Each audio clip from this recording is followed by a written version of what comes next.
शुरू करो, डालो बुनियाद, घर महल नजर आएगा। वंडर लाइए, वंडर अपनाइए, फर्क नजर आएगा। वंडर सीमेंट, फर्क नजर आएगा। नमस्कार, मैं हूं रविंद्र जैन और आप देखना शुरू कर चुके हैं सबकी खबर। मध्य प्रदेश पुलिस के लिए आज शनिवार बेहद अहम दिन है, क्योंकि ऐसी संभावना जताई जा रही है कि आज भोपाल पुलिस अपने 2 आरक्षकों के खिलाफ हत्या का प्रकरण कायम कर सकती है, जो कल घटना हुई है उसे लेकर। और आज सिवनी पुलिस अपनी ही एसडीओपी सहित 10 पुलिस वालों पर डकैती का केस कायम कर सकते हैं। ये दोनों चीज़ें बिल्कुल पकी हुई रखी हैं, आज होगा, कल होगा, परसों होगा। लेकिन बड़ी बात यह है कि 7 और 8 अक्टूबर को पूरे मध्य प्रदेश के आईजी, डीआईजी, एसपी भोपाल आए थे। पहले मुख्यमंत्री के साथ बैठक हुई, फिर डीजीपी के साथ बैठक हुई और लॉ एंड ऑर्डर को सुधारने के बारे में कई निर्णय हुए, कई बातें हुई। लेकिन जो ज़मीन पर दिख रहा है वो बहुत भयावह है। ज़मीन पर जो दिखाई दिया वो डराने वाला है।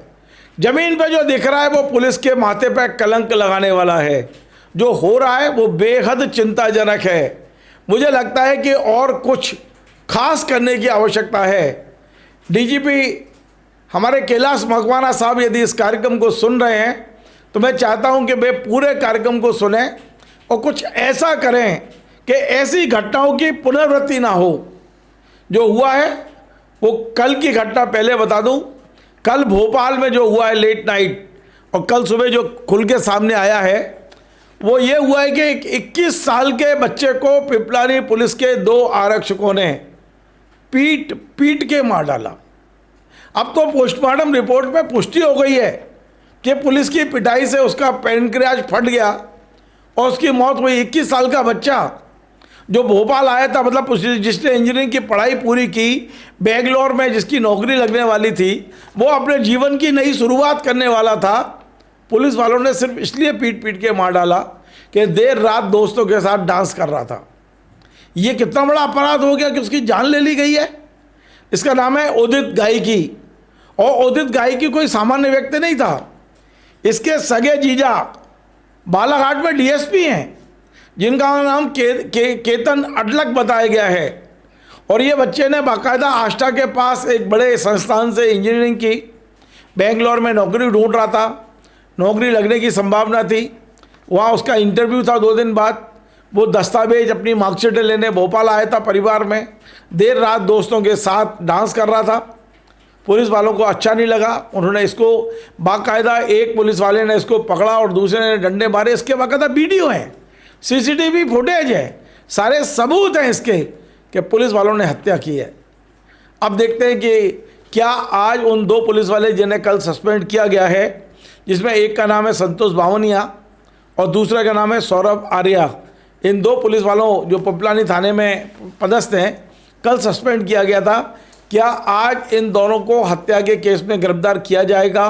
क्योंकि पूरी संभावना है, पोस्टमार्टम रिपोर्ट आ चुकी है कि ये मौत नहीं हत्या है। तो क्या आज पुलिस वाले गिरफ्तार होंगे?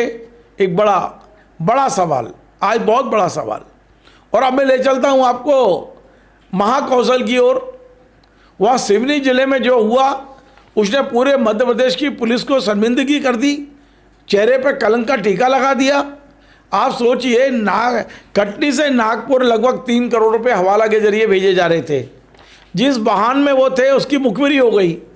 वहाँ जो टीआई है बंडोल थाने का, जिसका नाम है अर्पित भैरव, उसने बाकायदा एसडीओपी को बताया कि माल मिल गया है। एसडीओपी ने अधिकारियों को नहीं बताया।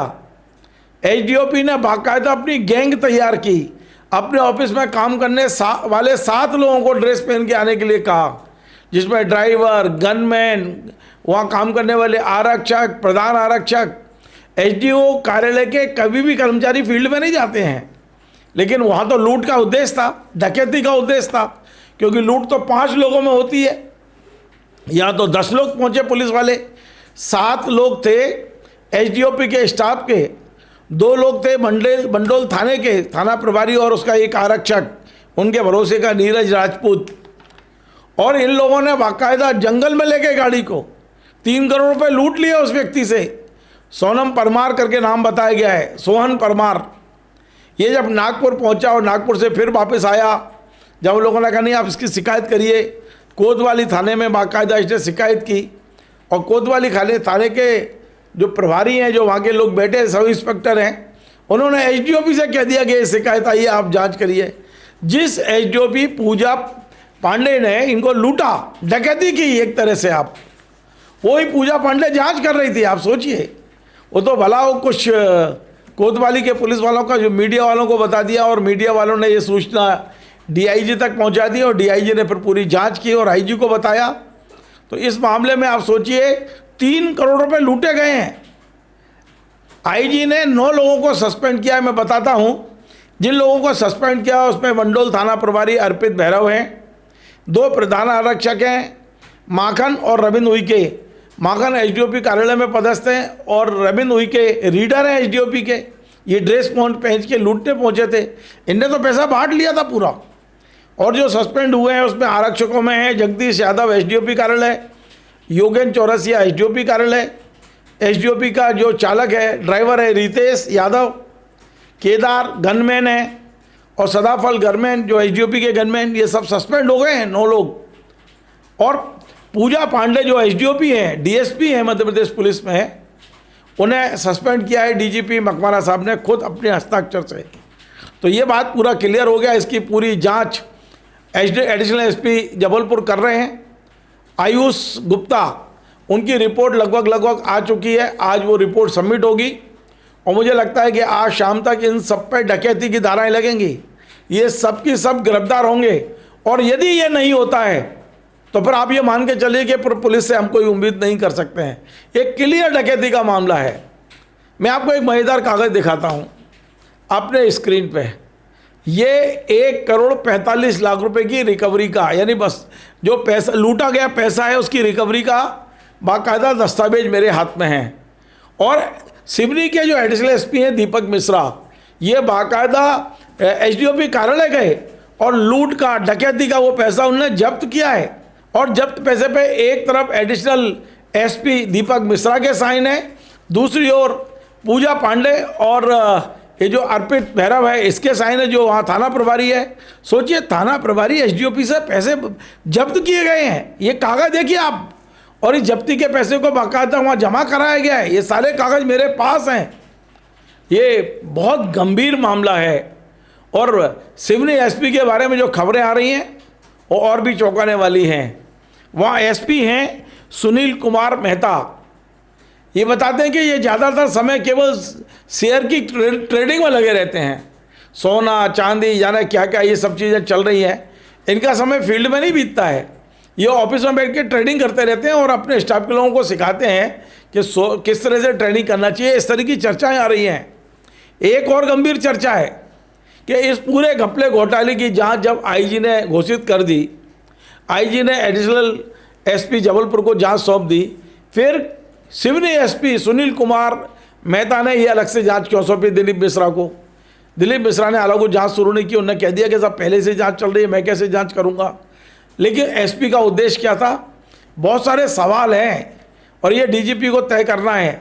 लेकिन वाकई मध्य प्रदेश में एक और सुशासन की बात करने के लिए आईजी भोपाल बुलाए जाते हैं, डीआईजी भोपाल बुलाए जाते हैं, एसपी भोपाल बुलाए जाते हैं, उनकी क्लास लगाई जाती है कैसे लोगों को हम कानून व्यवस्था की से हम लोगों को लॉ एंड ऑर्डर में मतलब दे सकते हैं।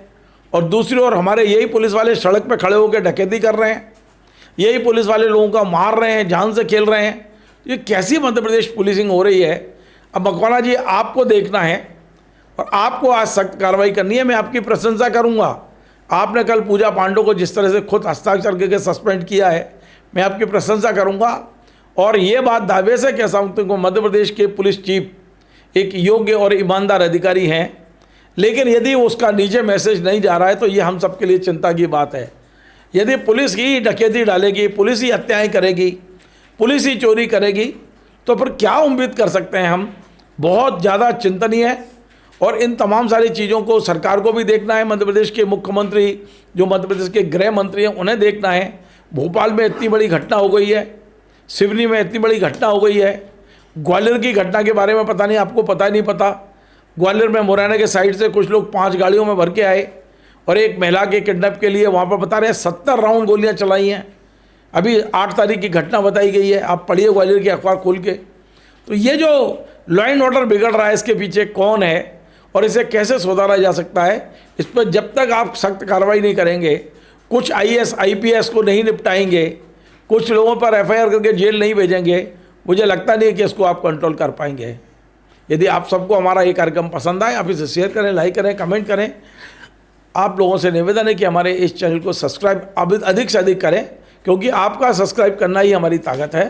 नमस्कार। Join the next be the best, Bundelkhand का सबसे विशाल और आधुनिक विश्वविद्यालय ज्ञानवीर यूनिवर्सिटी। ये सिर्फ एक यूनिवर्सिटी नहीं, ये है आपके सपनों का लॉन्च पैड। यहाँ मिले आपको smart classrooms, modern campus, updated labs और एक्सपीरियंस्ड फैकल्टी। हर स्टूडेंट को मिलता है कॉन्फिडेंस, ग्रोथ और एक ब्राइट करियर का प्रॉमिस।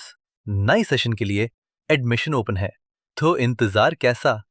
आज ही कांटेक्ट कीजिए।